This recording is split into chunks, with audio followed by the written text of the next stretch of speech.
서울과학대학교 학생 여러분 안녕하세요. 제17회 쿱터뷰 진행을 맡은 CUBS 신입국원 아나운서 정민희입니다. 오늘 쿱터뷰는 정말 대단한 분을 게스트로 모셔봤습니다. 제가 처음으로 진행하는 인터뷰인 만큼 저의 대단한 섭외력을 선보이기 위해서 혼신의 힘을 다했는데요. 게스트 힌트 영상 바로 확인해보고 오시죠. 이렇게 본격적으로 시작된 올 여름의 무더위는 다음 달 상순과 중순까지 절정을 이루게 된다고 합니다. 그래서 전국의 낮 기온이 연일 30도를 넘어서고 일부 지방의 기온은 35도를 웃도는 불볕더위가 계속될 것으로 예상되고 있습니다. 교수님 자기소개 한 번만 부탁드려요. 네, 저는 의료홍보 미디어학과 교수입니다.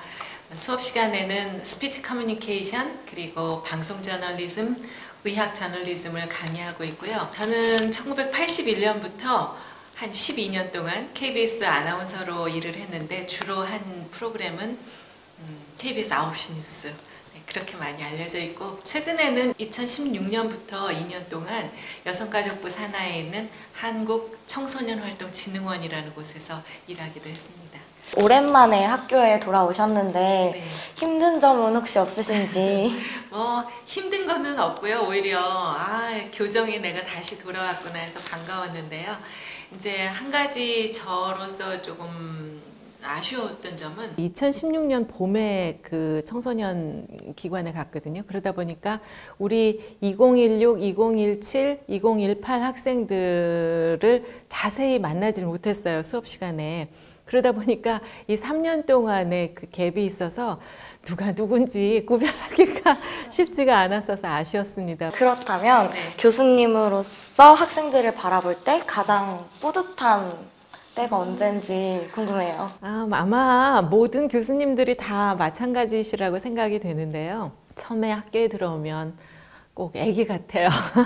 고등학교 졸업했는데 다시 대학에 들어오면 마치 아주 어린 아기 같은 새내기들이 들어오는데, 이 학생들이 공부하고 경험을 쌓고 이렇게 자라면서 사회에 나가서 정말 멋지게 활동하는 거 보면 정말 뿌듯하죠. 정말 유명한 아나운서셨는데 아나운서를 꿈꾸게 된 계기가 있으시다면 뭐가 있을까요? 고등학교 2학년 때 어느 국어 수업 시간이었는데요. 저희 국어 선생님께서 수업 시간에 신은경 잠깐 나와보세요. 교과서 가지고 이렇게 말씀을 하셨어요. 그러더니 그 친구들 많은데 앞에서 책을 읽어보라고 하시더라고요. 그래서 제가 이렇게 읽었더니 쭉 보시다가 됐어요 하면서 몸을 돌려서 친구들을 이렇게 바라보면서 여러분 어때요? 정말 듣기 좋지요? 이렇게 말씀을 하시는 거예요. 그 많은 친구들 앞에서 그렇게 칭찬을 해주시면서 저는 그 다음 날로 제가 다니던 진명여고에 공식 아나운서가 됐어요. 그리고 이제 저희 선생님께서 신은경 너 아나운서 한번 해봐라. 참 잘하겠다. 이렇게 말씀을 하셨습니다. 그 선생님 말씀 한마디가 오늘날의 저를 있게 해주신 거죠. 그렇다면 너무나도 유명했던 아나운서였기 때문에 아나운서 생활이 너무나도 궁금해요. 아나운서 활동을 하시면서 가장 기억에 남는 일화라던가 에피소드 같은 게 있을까요?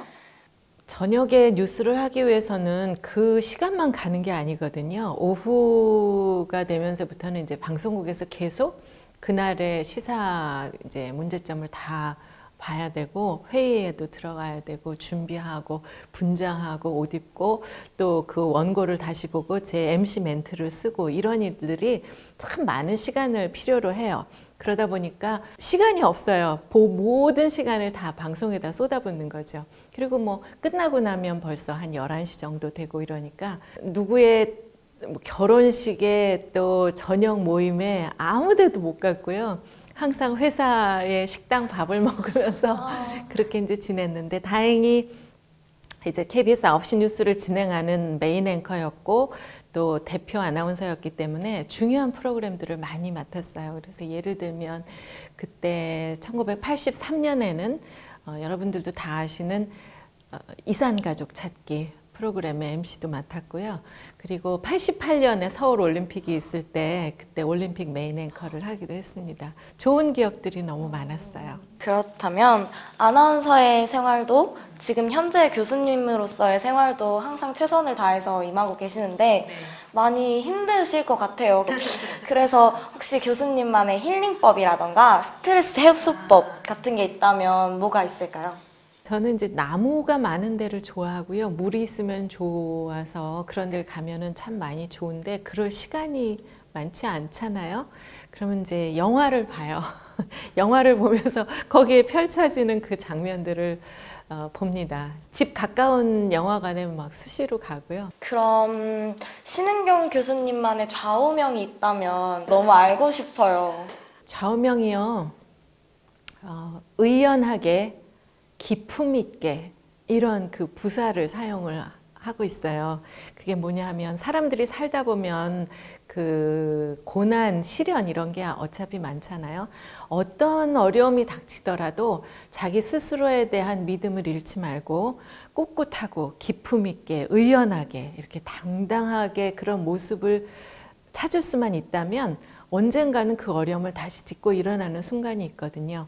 그런데 그 고난의 크기나 시련의 크기가 얼마나 큰 거인 것보다는 중요한 것은 사람이 그런 고난을 만났을 때 자기 스스로 무너져 버리기 때문에 실패를 하는 거예요. 좌절하는 거거든요. 그래서 절대로 자기 자신에 대한 믿음을 저버리지 말고 나는 반드시 이것을 해결해 나갈 것이다.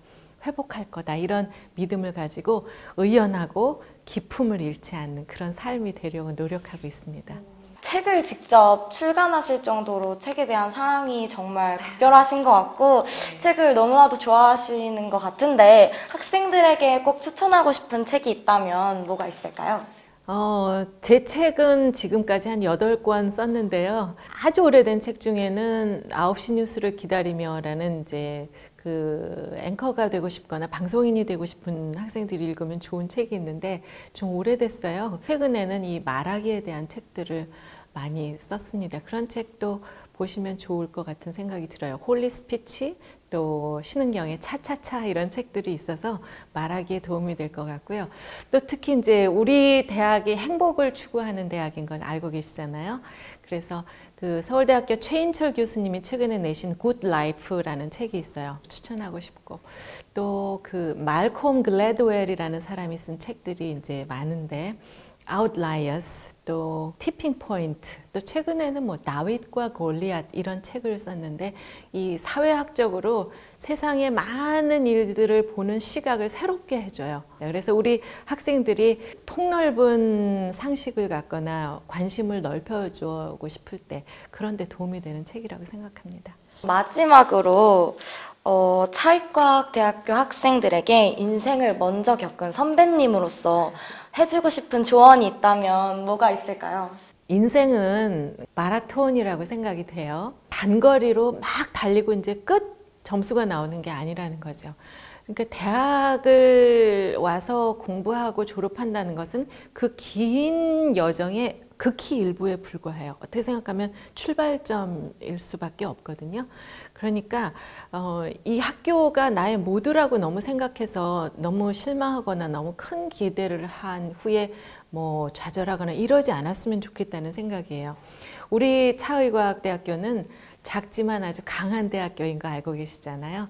그리고 공부, 지식을 배우는 것 이외에도 여러 가지 경험을 할 수 있도록 기회들이 많은 학교라고 생각합니다. 그래서 우리 차대학에 있는 동안 그 많은 경험을 통해서 여러분의 기량을 좀 많이 쌓아보도록 하고요. 지식도 물론 배우겠지만 많은 친구들과 많은 활동, 동아리 활동, 또 교회 활동 이런 거를 통해서 경험을 많이 쌓아서 이제 사회로 나가는 거죠. 그러면서 끊임없이 배우고 공부하고 또 자기를 좀 만들어 나간다면 이 긴 여정에서 이 마라톤 같은 긴 인생에서 반드시 성공하는 여러분이 될 수 있으리라고 생각합니다. 네, 과거에는 대한민국을 대표하는 아나운서였으며 지금은 현재 차익과학대학교 의료홍보미디어학과의 자랑스러운 교수님이신 신은경 교수님. 인터뷰에 응해주시고 성심성의껏 답변해주셔서 너무나도 감사합니다. 차익과학대학교 모든 학생들의 멋진 인생을 응원하며 오늘의 쿱터뷰 여기서 마치도록 하겠습니다. 지금까지 제17회 쿱터뷰 진행을 맡은 CUBS 아나운서 정민이었습니다.